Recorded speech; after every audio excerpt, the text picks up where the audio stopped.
एक राजा थे, राजा का एक सेवक था मंत्री। उसकी आदत थी हर बात बात पे कहता था कि अरे सब भगवान की इच्छा से हो रहा है, जो हो रहा है सब भगवान कर रहे हैं। एक दिन राजा बैठा था और सेवफल को काट रहा था, अमनिया कर रहा था, फल काट रहा था।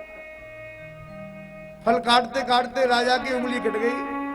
उंगली जैसे ही कटी तो मंत्री जी बगल में बैठे थे। मंत्री जी ने कहा, राजन बड़ी कृपा करी भगवान ने जो आपकी उंगली कटी, बहुत अच्छा हुआ है। राजा ने कहा, अरे मंत्री जी बुद्धि सटिया गई है क्या? अरे हमारी उंगली कट गई, रक्त निकल रहा है और तुम कह रहे हो जो होगा सो अच्छा होगा। मंत्री ने कहा, राजन भगवान की बड़ी कृपा हुई जो उंगली कटी। राजा ने कहा कि ये मंत्री पागल हो गया है। अपने सेवकों को आदेश दिया कि जाओ इसको बंद कर दो जेल में। मंत्री जेल में बंद कर दिया। एक दिन राजा शिकार खेलने के लिए जंगल में गया। जंगल में जब गया भटक गया।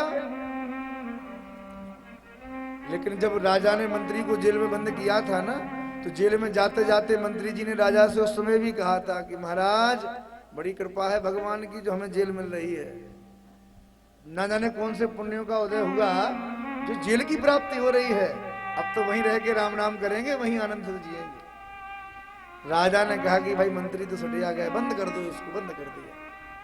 राजा जंगल का रास्ता भटक गया। भटकते भटकते जंगल के कोल भीलों ने राजा को पकड़ लिया और किसी देवता के सामने मनौती मांगी थी कि हमारी मनौती पूरी हो जाए तो राजा का बलिदान करेंगे। ठीक है, राजा को सामने ले गए।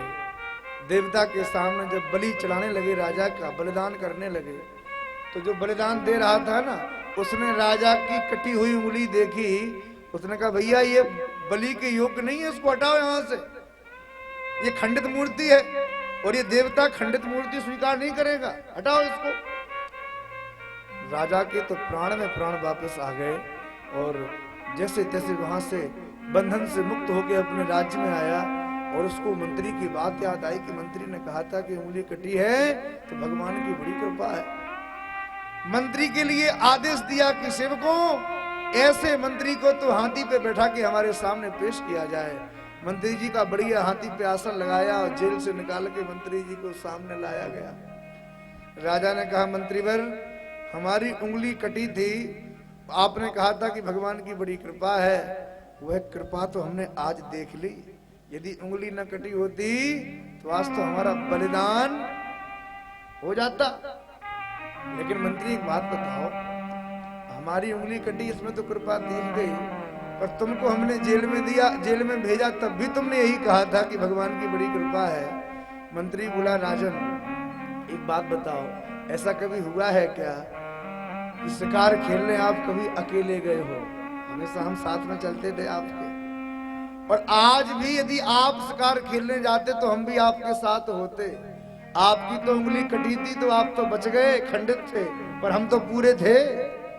तो भगवान ने आपकी उंगली काट के आपके प्राणों की रक्षा कर ली और जेल में हमको बंद करा के हमारे प्राणों की रक्षा कर ली। मानो भगवान ने दोनों को बचा लिया, दोनों के ऊपर ठाकुर जी ने कृपा कर दी। राजा बोला, भाई मंत्री जी धन्य हो तुम, आज पता चल गया कि चाहे जीवन में दुख आवे तो भी भगवान की कृपा है और सुख आवे तो भी भगवान की कृपा है। निश्चित ही कोई ना कोई उस दुख के पीछे भी कोई ना कोई कारण छिपा होगा, तभी भगवान ने दिया। तो हमारे ठाकुर जी करने वाले हैं, सब कुछ भगवान करते हैं।